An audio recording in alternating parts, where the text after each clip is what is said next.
Hi, everybody.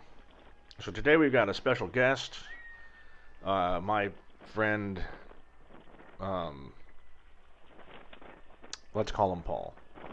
This is my friend Paul. Paul is in the Bay Area-ish and is interested in building a plane. So uh, we got in contact. He came out and he's got tons of questions. So we're looking at all the stuff.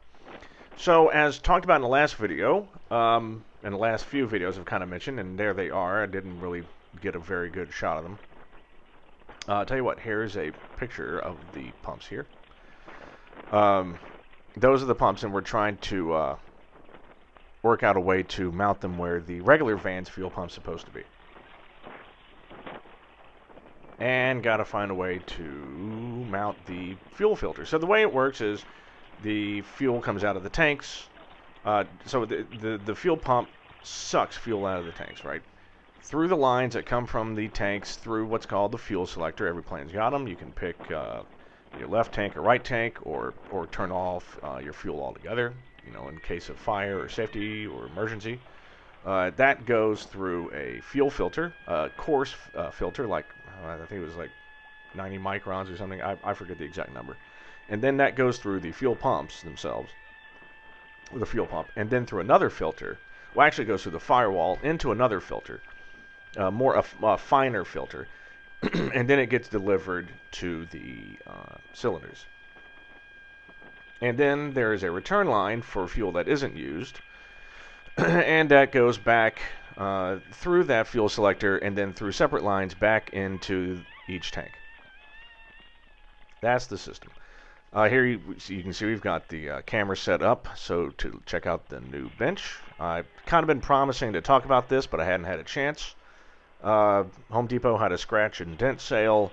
This was the last one they had in the store.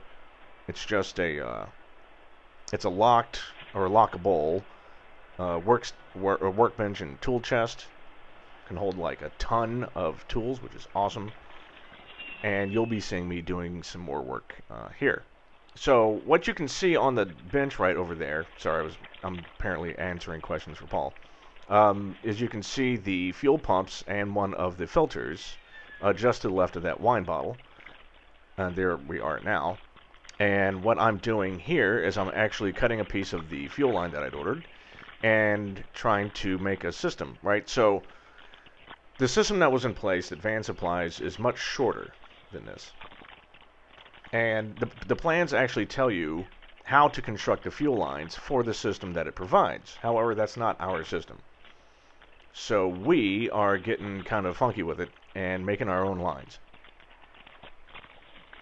Got the pipe bender out and bending away. So basically the idea is that there's a protective plate that sits on top of the pumps. And there you can see the pumps a little bit better.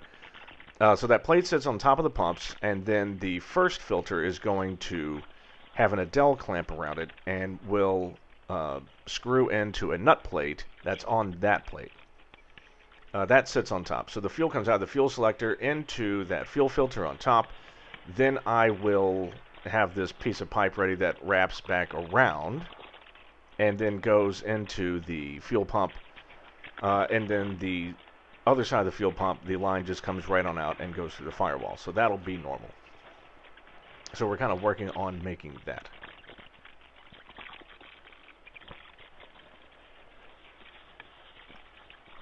It's pretty fun. This is the first time I've really gone off script for like a major piece of the functionality. Sure, I've fiddled with the airframe here and there, small things, not like this. So this is like, what makes an engine run is fuel, air, and spark. Well, I'm completely replacing the way one of those comes in.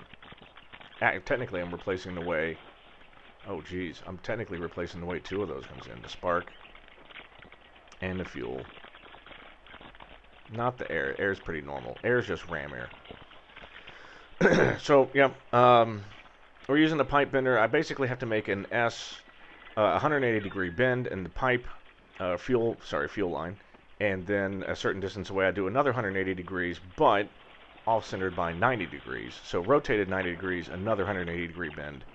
And it has to be cut just right so that I basically have about 1/4 of an inch of give or take with how I mount that filter, which I'll explain in more in the next video.